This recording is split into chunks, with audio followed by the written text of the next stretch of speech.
Olá, seja muito bem-vindo. Eu sou Lucy Hayashi, especialista em nova medicina germânica e criadora da técnica da programação neuromagnética. E hoje eu vou te mostrar como é possível identificar e ressignificar a causa emocional que está por trás da grande maioria das doenças, resolvendo o problema do seu paciente já na primeira sessão. Todos nós, profissionais da saúde, aprendemos a tratar várias enfermidades, como, por exemplo, no meu caso, como nutricionista, aprendemos a tratar a hipertensão, a obesidade, diabetes, doença de Crohn, alergias alimentares, intestino irritável, gastrite, colesterolemia e mais um monte de outras doenças. A maioria são doenças crônicas, as chamadas doenças crônicas não transmissíveis, ou seja, doenças crônicas que são, na sua maioria, incuráveis. Isto quer dizer que o tratamento, tanto médico quanto nutricional, é um tratamento para controle da doença. A maioria das vezes o paciente não vai morrer daquela doença, mas vai morrer com ela. Porém, esta doença irá ser o fator de risco daquela doença fatal. Então, eu pergunto, por que, apesar do grande avanço tecnológico nas pesquisas médicas, por que ainda estamos nessa fase de tratamento? Por que ainda não encontramos as causas das doenças para tratarmos essas causas e, desta forma, eliminar a doença? Aí é que está o X da questão. Descobrir por que o seu paciente adoece, por que ele desenvolve uma doença fatal, por exemplo. Qual é o sentido biológico disto? Isso é um castigo? Isso é um destino? Qual é o algoritmo de uma doença? Ou seja, quais são as regras e procedimentos lógicos e biológicos perfeitamente definidos que levam a uma doença? E para essa pergunta, a ciência médica não tem resposta para a grande maioria das doenças. O que temos é uma ciência médica muito avançada para conhecermos as doenças, nomeá-las, descrevê-las, mas encontrar o seu algoritmo ainda está engatinhando. Muitas doenças são chamadas pelo nome, por exemplo, daquele que foi o primeiro que descreveu. Assim temos doença de Parkinson, mal de Alzheimer, síndrome de Addison, doença de Crohn e vários outros. Estes nomes são rótulos de um conjunto de sinais e sintomas e também de alterações biológicas, anatômicas e fisiológicas. E agora vem, e qual é a causa da doença de Parkinson? É indeterminado? Qual é a causa do Alzheimer? Também é indeterminado. Existem fatores de risco, mas fatores de risco não são causas. E se não tem uma causa, não tem como eliminar esta causa. E desta forma, o tratamento é para controlar a doença, mas não para eliminá-la, eliminando a sua causa, o seu início, a sua raiz. Sempre que temos uma doença com uma causa conhecida, a sua cura é totalmente possível de ser alcançada. Porém, quando estamos lidando com uma doença sem causa conhecida, e tratar uma possível causa é como dar um tiro sem um alvo. E qual a finalidade disso? Porque é muito pequeno a possibilidade de você acertar o alvo. E por isso a ciência médica preocupa-se mais em controlar a doença que realmente procurar a causa. Porque com todo o avanço tecnológico, a causa da grande maioria das doenças crônicas não transmissíveis continua sendo um mistério. Mas, e se nem a ciência médica consegue tratar a causa, como a nova medicina germânica faz isso? De um modo muito simples, olhando para a pessoa, olhando para o seu estado emocional, para os seus eventos conflituosos capazes de marcar a vida de uma pessoa. Veja esses exemplos. Esta é uma história comum de uma secretária que se empenha bastante, faz o seu trabalho da melhor forma possível. Porém, um belo dia, ela recebe um telefonema do seu chefe solicitando uma reunião. E ela vai para a reunião com toda a expectativa de que ela vai ser elogiada pelo seu trabalho, pela sua competência. Porém, o que acontece ali é o seu chefe não dá muita atenção para ela, pede para ela aguardar um pouquinho até que ele termine o que estava fazendo, que é uma carta de demissão. E ela fica totalmente sem palavras, fica totalmente abismada com aquela situação e se sente totalmente desvalorizada. E esta situação pode permanecer muito tempo com a sensação de autodesvalorização, sem confiança em si própria, sem acreditar que merece algo melhor, sem acreditar que tem um grande potencial e acreditar principalmente em si mesma. E isto vai causar dor. Mas veja, você não precisa ter eventos assim tão conflitantes. Por exemplo, uma paciente que eu atendi há 4 anos atrás, ela sofria muito com dor nos 2 joelhos, porém o esquerdo doía mais e era mais antigo. Foi ali que começou primeiro. O joelho do lado direito só foi doer bem mais tarde, uma coisa mais recente. Aquela dor no joelho já tinha há mais ou menos 13 anos, quando ela ainda estava na faculdade e de repente ela percebeu que estava muito na dúvida sobre o curso, porque ela percebeu que ela não se encaixava naquele curso, mas ainda restavam 2 anos de curso. Ela continuou o curso e após se formar ela foi trabalhar na área. E apesar dos numerosos tratamentos, aquela dor no joelho esquerdo não sumiu. Sempre voltava e sempre voltava cada vez pior.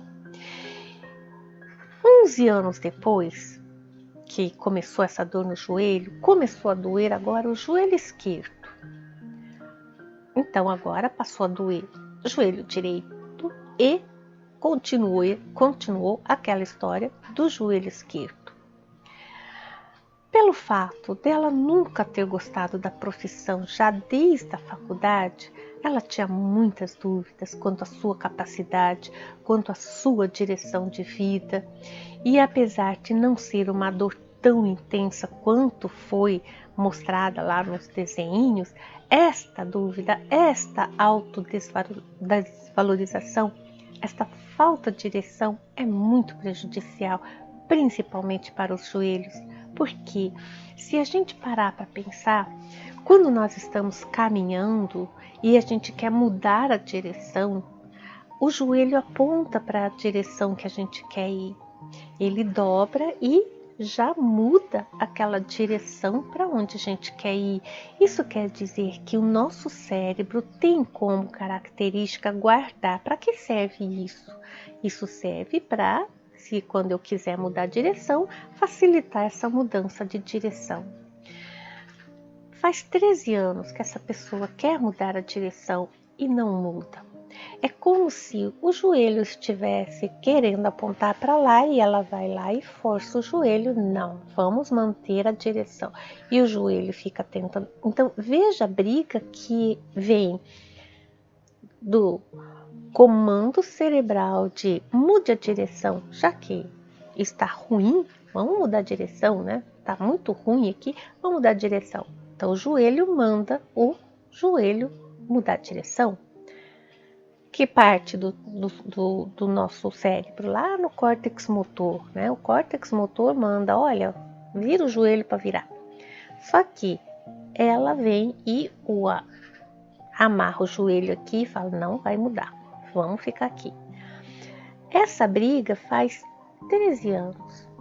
Isso vai desgastando a articulação, vai desgastando cartilagem, vai formando processo inflamatório, vai formando várias destruições neste joelho. Há 13 anos. Por isso, se a gente não entra nessa questão, por que você está querendo mudar de direção e não muda? Ou então, para com essa história de mudar de direção. Você resolveu a sua vida é nesse caminho, então para de olhar o caminho do vizinho. Por quê? Porque enquanto estiver andando aqui com o olho ali, a sua vida fica empacada. O seu corpo não sabe para onde ir. Vai para cá ou eu vou para lá? E dessa forma, nós podemos ver e perceber várias pessoas que estão assim quando tem dor no joelho. É essa questão de que caminho eu devo ir? Eu estou aqui, mas eu fico namorando o caminho vizinho. Mas aquele caminho parece melhor, mas não vai para lá, fica aqui. Uma outra possibilidade que pode existir, né, na dor no joelho é quando eu preciso me submeter a alguma coisa. É uma submissão forçada. Eu preciso me submeter a alguém ou a alguma coisa. Isso também causa muito desgaste no joelho, por quê? Porque eu não quero dobrar esse joelho, eu não quero me submeter, mas eu tenho que me submeter, mas eu não quero me submeter, mas eu tenho que submeter. Então fica aquela briga de você tem que se submeter, mas eu não quero me submeter. Qualquer situação que você ou se submete de vez e aí parte para outra, ajoelha ali, depois vai embora, não precisa ficar naquela situação, ajoelha. Pronto, ajoelhei. Tá bom para você? Tá bom, então tá, então fui. Ou então, não ajoelha, simples assim. Toma decisão, é sim ou é não, mas nunca fique no talvez ou não consigo. Ou não consigo, ou eu não posso. Sempre vai ficar, eu tenho isso, mas eu quero aquilo. Eu tenho isso, mas eu quero aquilo. Isso é, eu não posso, eu não consigo. Tá bom, eu tenho isso, vou ficar com isso. É o que tem para hoje? É o que tem para hoje, ok. Apaga isso. Ou então, vou para lá. Não importa qual é a resposta e não importa qual é a solução. Importa saia do eu não consigo, saia do eu não posso, saia eu não tenho força, saia do eu não mereço, saia da questão da desvalorização. E isso é importante que você encontre agora essa situação no seu paciente de mudança de direção, de autodesvalorização, de o que está por trás daquilo. Voltando lá no caso da paciente, desde muito tempo, ela não sabia, né, qual era aquele rumo a seguir. Ela ficava aqui, mas namorando lá. A dor da indecisão, a dor dessa desvalorização, a dor da falta de direção, vai ter esse local específico para se fixar, que foi no joelho esquerdo. Muito mais tarde, aconteceu também no joelho direito, mas aí, para saber por que aconteceu no joelho direito, né, precisa agora aprofundar na nova medicina germânica, esses porquês do joelho direito, porquês do joelho esquerdo, né? E esse do joelho direito, porque 11 anos depois, é bem interessante, porque só 11 anos depois foi acontecer no joelho direito. Claro que teve uma causa, é claro que tem um motivo disto acontecer. E isto serve somente para esta pessoa, não é para todo mundo. 11 anos depois para isso vai acontecer. 11 anos, não. Foi para esta pessoa que aconteceu 11 anos depois outro evento em que a dor daquela autodesvalorização, da falta da direção, agora também afetou o lado direito. Por quê? Porque existiu essa condição agora, 11 anos depois, um outro evento agora se fixar no joelho direito. Uma outra característica, porém, com a mesma, vamos dizer assim, com a mesma base de falta de direção, falta de acreditar em si, na autodesvalorização. Aconteceu outra questão que agora afetou o lado também direito. Depois que conversamos, depois que eu expliquei tudo o que aconteceu, qual é a causa dessa dor do lado esquerdo, qual é a causa desse fator do lado direito, e após realizar a ressignificação com a programação neuromagnética, em que a gente usa, claro, ímãs, e por isso ela se chama neuromagnética, porque ela vai atuar no sistema nervoso também, no sistema nervoso simpático, parasimpático, para reprogramar e ajudar a ressignificar esses conflitos emocionais, em que foi trabalhado principalmente a autodesvalorização, principalmente a falta de direção, porque ela estava num caminho, ela tinha o caminho da sua profissão, mas ficava olhando para o caminho vizinho, né? Não me orgulho dessa profissão, eu não gosto dessa profissão, mas é onde eu tenho meu ganho, é onde eu tenho a minha profissão mesmo. E qual é a ressignificação nesse caso? Fala, não, larga tudo e vai lá para aquele caminho? Não, ela até pode fazer isso, mas aqui é principalmente trabalhar o orgulho dessa profissão, porque foi conseguida com muita luta, com muito desafios, o próprio desafio de não gostar e fazer, o próprio desafio de continuar trabalhando ali 13 anos, insistindo na profissão, é um motivo de orgulho. Isso é criar uma condição para que essa pessoa possa desfrutar dessa profissão sem sofrer. Criar esse orgulho para ela, ver que essa profissão ela é muito boa, desde que eu pare de namorar outra coisa. E essa outra coisa, ela nem sabe o que é. É simplesmente, eu tenho isso, mas ali não sei o que é. Não é assim, nossa, eu estou na área biológica, mas na verdade eu queria ser engenheiro. Ok, então agora você tem um caminho, mas ela, não sei o que eu quero, não sei do que eu gosto, mas eu gosto de fazer isso, mas eu queria outra coisa. Então veja, é uma situação que na verdade nem ela sabe se gosta, se não gosta, se está na profissão certa, se não tem. Então primeiro, antes de fazer essa pessoa mudar o caminho, faça com que ela veja e enxergue o lado bom dessa profissão, ter orgulho dessa profissão, sair dessa profissão lá no alto, né? É aquela coisa, você quer abandonar algo, abandone quando você está no ápice, não quando você está lá embaixo. Abandone quando você lute para você alcançar o seu ápice. Agora você está lá, fala assim, bom, agora alcancei, agora eu vou embora. Tenha orgulho da sua profissão, mereça essa profissão, valorize-se dentro dessa profissão. E foi isso que foi trabalhado, né? Trabalhamos o orgulho dessa profissão, consequentemente, né? Pensar, eu escolhi certo, escolhi a direção certa. E quando aconteceu isso, olha só, a dor no joelho ali durante a sessão já parou. Já diminuiu bastante a dor. Ela já conseguia fazer vários movimentos com o joelho, coisa que ela não conseguia fazer.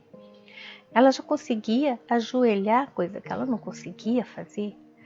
Porém, está totalmente recuperado esse joelho? Claro que não. Nós eliminamos a causa da dor. Agora toda a fisiologia, toda a anatomia precisa ser fortalecida. Isso agora vai fazer uma fisioterapia, vai fazer alongamentos, vai fazer alguma questão para fortalecer esse joelho que 13 anos de dor deve ter ficado ali alguma coisa sem usar. Mas agora ela já pode ficar livre daquela amarra, daquela coisa presa ali, né? E quando isso é retirado, é uma coisa incrível. No momento em que você ressignifica aquele conflito emocional, que foi um conflito ali na faculdade, em que houve um evento em que ela foi criticada e ela achou que aquilo a desvalorizou, foi um trabalho que ela entregou e ela tirou uma nota baixa, achando que o trabalho dela estava fantástico. Aquilo desmotivou, causou uma autodesvalorização no seu processo de criação, no seu processo de profissão mesmo, de falar, puxa, achei uma solução. Não, aquilo veio como um balde de água fria. E agora ela ficou em dúvida da sua capacidade de ser uma boa profissional e passou a olhar um outro caminho que nem existe, só existe aquele caminho, o outro caminho era só falar, se eu não servir para esse, deve servir para outra coisa. Desde então, existia esse conflito dentro dela. Trabalhamos esse evento que causou tudo isso, e é um evento, vamos dizer assim, insignificante para alguns. Sim, para alguns vai falar, pô, tirei 0 no trabalho. Tudo bem, vamos partir para outro. Ok, não precisa nem ser 0, pode ser qualquer nota, né? Ela não tirou 0, mas tirou uma nota bem abaixo do que ela estava esperando. Isso foi o conflito, foi a questão da autodesvalorização que pegou em cheio nela. Não sou capaz de fazer isso. Não sirvo para isso. Se eu não sirvo para isso, então eu preciso encontrar outra coisa. E isso a assombrou por 13 anos. Veja como é importante a gente ver coisas pequenas também. Não precisa ser nada assim, uau, que coisa enorme. Não, é aquela dor de você se sentir talvez humilhada, talvez desvalorizada. Quando nós abrimos esse conflito, quando nós vimos toda a cena, e agora ela conseguiu desamarrar todo aquele sentimento e jogar fora aquele sentimento, porque já não serve mais, e criar todo um processo de orgulho, de valorização dentro da profissão, tudo mudou. Agora ela sentiu que o joelho foi desamarrado. Já posso movimentar o joelho, já posso não sentir dor nesse joelho. Então é uma coisa bem incrível que vocês vão passar muitas vezes por esse processo. Daí você pode pensar, mas esse negócio de encontrar um evento emocional forte, que causa uma dor, isso não é para mim. Porque eu nunca vou conseguir fazer isso. Eu te digo uma coisa, se você está assistindo esse vídeo, é porque você tem vontade de cuidar do seu paciente e dar uma solução para aquela doença crônica não transmissível. Tenho certeza disso, porque você não é qualquer profissional da saúde, é um profissional interessado no bem-estar do paciente, na recuperação total dele. E eu disse, recuperação total. E isso quer dizer que você irá atuar na causa da doença do seu paciente. É isso que você quer fazer, atuar na causa daquela doença. Mas se você vai olhar em livro, não tem causa. Como que você vai tratar isso? Então não dá para se tratar pela ciência médica, mas você precisa agora encontrar uma causa emocional, uma causa emocionalmente forte, capaz de fazer essa alteração biológica, fisiológica e anatômica. E isso é totalmente incentivador, é totalmente possível fazer. E para eu avançar mais um pouco aqui, eu preciso lhe falar sobre as 5 leis biológicas da nova medicina germânica. É como o ditado diz, uma imagem explica melhor que 1000 palavras, então assista este desenho. As 5 leis biológicas da nova medicina germânica. A primeira lei biológica diz que o programa biológico inicia com um evento que tem como característica ser agudo, extremamente estressante, ser inesperado, que pega de surpresa, vivido em solidão, aquele que não consegue compartilhar com ninguém. Como, por exemplo, uma pessoa que está indo para o seu estacionamento e quando chega lá, o carro está cheio de água, um carro novo, e a pessoa sente que o coração saiu pela boca. E nesta hora, ele também não consegue fazer nada, sente-se amarrado. E agora, toda vez que chove forte, ele tem aquela sensação inexplicável de taquicardia e de pés amarrados. Isso pode dar origem, por exemplo, a uma ciatalgia e problemas no coração. A primeira lei biológica, que é a lei férrea, ela tem que ser um evento agudo, tem que ser um evento inesperado e tem que ser um evento sentido sozinho ou vivido sozinho, assim como num assalto em que você está num evento muito agudo, muito inesperado e aquele momento de dor e de medo está sendo vivido sozinho e mesmo que conte para alguém, essa pessoa nunca vai saber o que é estar ali como refém de um assalto. Neste exato instante em que a pessoa está em extremo perigo psíquico, o cérebro inicia um programa biológico para dar uma chance de sobrevivência. Neste momento, podemos estar sentindo o chão saiu debaixo dos meus pés, meu coração saiu pela boca, estou morta. Essa informação é muito perigosa e é um momento extremamente crítico e o cérebro precisa tomar uma providência. Neste instante, o cérebro, para dar um tempo antes de cair naquele poço sem fundo, ou não ter mais coração, ou estar morta, ele irá montar um programa biológico para te dar um tempo para resolver essa situação crítica. A segunda lei biológica é a lei bifásica. A segunda lei possui duas fases. Durante a primeira fase, chamada de fase ativa, a pessoa está sendo controlada pelo sistema nervoso simpático, que é o nosso sistema de ação, de luta, de fuga. Durante todo esse período, a pessoa se encontra com taquicardia, insônia, níveis de adrenalina acima do normal, apresenta leve subida da pressão arterial e glicemia. Apresenta também extremidades frias e suor frio. Vamos ver esse esquema a seguir.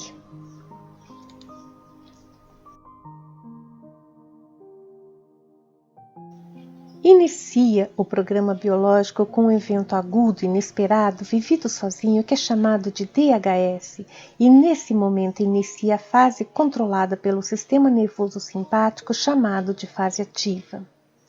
Após o período crítico de estresse, inicia a fase que é controlada pelo sistema nervoso parasimpático, que é o período de recuperação chamado PCL.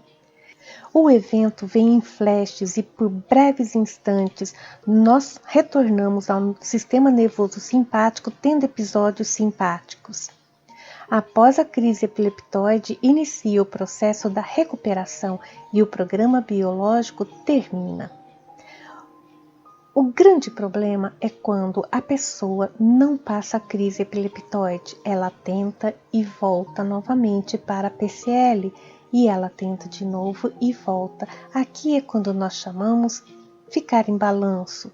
A pessoa pode ficar assim até o resto da vida.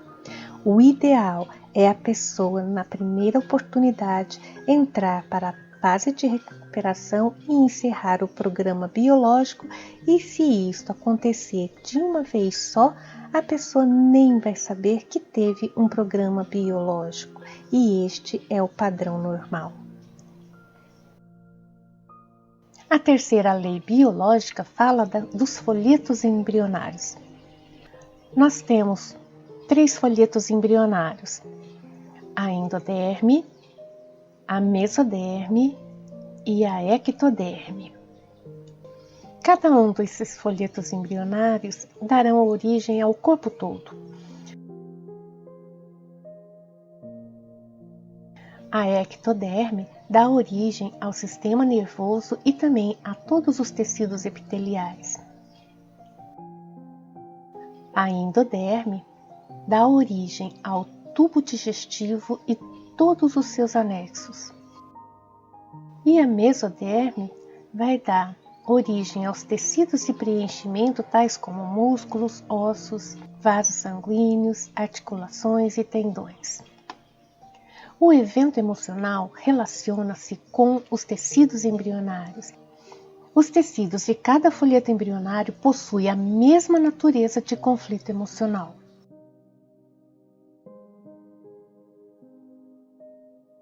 A natureza do evento emocional que afeta os tecidos da endoderme tem como característica o conflito do bocado indigesto ou conflito vital. Por exemplo, perda de entes queridos, perda de emprego, perda da casa, do carro, dos bens materiais, perda da dignidade. É um conflito de falta, por exemplo, é o medo da fome, é o medo da sede, é o medo de reprovar, o medo de falhar, entre outros. Conflitos da mesoderme. A natureza do conflito de mesoderme são os conflitos da autodesvalorização, que pode ter várias conotações, como, por exemplo, autodesvalorização intelectual, autodesvalorização motora, desmerecimento, sentir-se amarrado, sentir-se desamparado, é a sensação da impotência.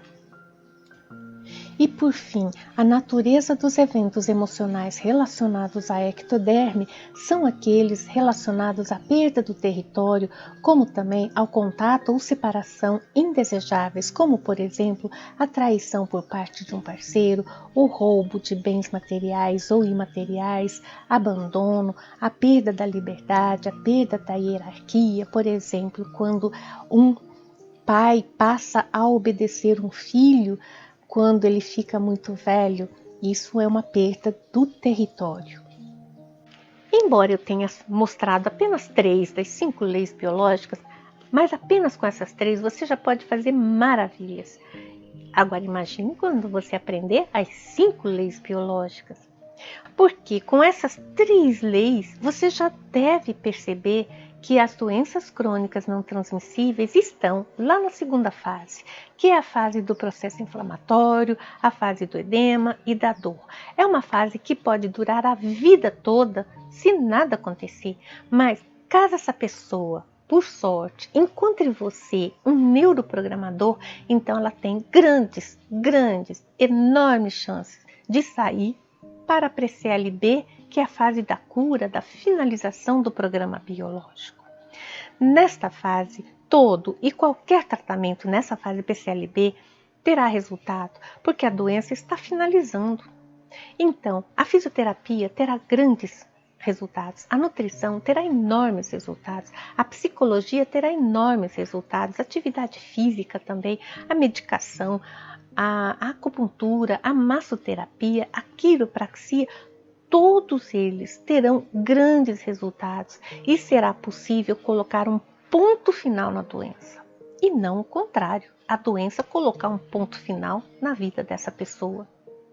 Porque se não encontrarmos a causa de uma doença, nós não iremos conseguir levar a cabo este programa biológico. E se não fizermos isso, a permanência lá na PCL em balanço é inevitável. E como profissional da saúde, precisamos dar uma chance para uma pessoa escolher permanecer no programa biológico ou sair dele finalmente. Escolher carregar essa enorme pedra pesada por toda a vida ou jogá-la morro abaixo e seguir o morro e finalmente alcançar a saúde plena. E se você escolheu ajudar o seu paciente a se libertar, então você tem a nova medicina germânica e a programação neuromagnética como ferramentas poderosas de ressignificação dos conflitos emocionais que estão impedindo de os seus pacientes melhorarem definitivamente.